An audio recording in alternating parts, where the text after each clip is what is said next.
बिस्मिल्लाहिर्रहमानिर्रहीम। अस्सलामुअलैकुम। मरियम के किचन में मेरे तमाम व्यूअर्स का वेलकम। और मैं उन तमाम लोगों का बहुत बहुत शुक्रिया अदा करना चाहती हूँ जिन लोगों ने मेरे चैनल को सब्सक्राइब किया है, मुझे अच्छे अच्छे कमेंट्स करते हैं और मुझे लाइक करते हैं, मेरी रेसिपीज़ को लाइक करते हैं।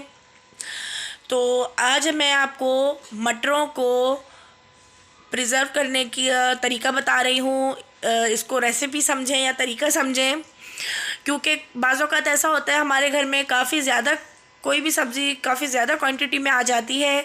और मेरे पास जो है मटर आ गए थे। आजकल सर्दियां भी हैं तो बहुत ही अच्छे मटर मार्केट में आए हुए हैं।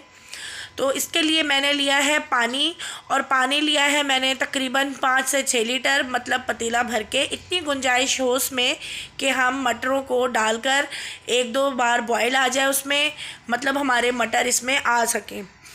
इसके लिए मैंने लिया है मीठा soda 1 table spoon, 2 table spoon मैंने ली है नॉर्मल जो चीनी होती है हम चाय में इस्तेमाल करते हैं, वो मैंने ली है।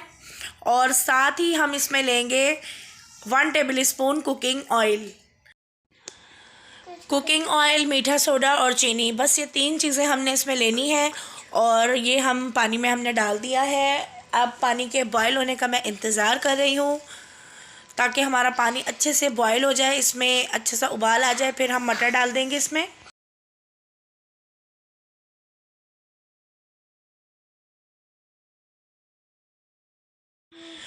पानी हमारा बॉयल हो गया है। अब हम इसमें मटर डाल देंगे। मटर हमारे पास हैं 3 किलो मटर थे, जिनको हमने छीलकर उनके दाने बाहर निकाल लिए थे और जो है छिलके फेंक दिए थे। तो 3 किलो हमने मटर लिए थे छिलकों के साथ। पानी में हमने मटर ऐड कर दिए हैं। पानी बॉयल हो गया था, हमने इसमें मटरों को भी ऐड कर दिया है। और अब हम इसके बॉयल होने का वेट करेंगे, क्योंकि मटर काफ़ी ज़्यादा थे हमारे। एकदम बॉयल पानी में हमने मटर डाले तो इसका बॉयलिंग प्रोसेस रुक गया है। अभी बस 1-2 मिनट में ही इसमें अच्छा सा बॉयल आएगा। 2 से 3 बॉयल के बाद हमने फ्लेम ऑफ़ कर देना है, और फ्लेम ऑफ़ करके हम मटरों को छान लेंगे। गर्म पानी में हमने उसको बिल्कुल भी नहीं छोड़ना है। छानने के बाद इसे ठंडा करके किसी भी कंटेनर में डालकर इसको हम फ्रीज़ कर देंगे। मटर हमारे बिल्कुल ज़बरदस्त रहेंगे। 6 महीने तक हमारे मटर कहीं भी नहीं जाएंगे।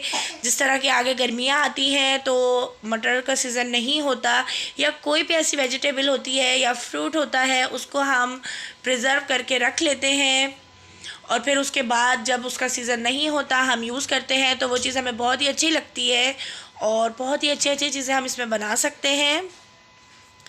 और साथ साथ ये भी कहना चाहूँगी, अगर अभी तक आपने मरियम का किचन यूट्यूब चैनल को सब्सक्राइब नहीं किया तो प्लीज़ मेरे चैनल को सब्सक्राइब करें, और जो लाल कलर का बटन दिया गया है उस पर ज़रूर क्लिक करें, और ऑल पर ज़रूर क्लिक करें, ताकि मेरी हर नई आने वाली वीडियो आपको सबसे पहले मिल सके। तो अभी हम इसमें बॉयल आने का वेट कर रहे हैं।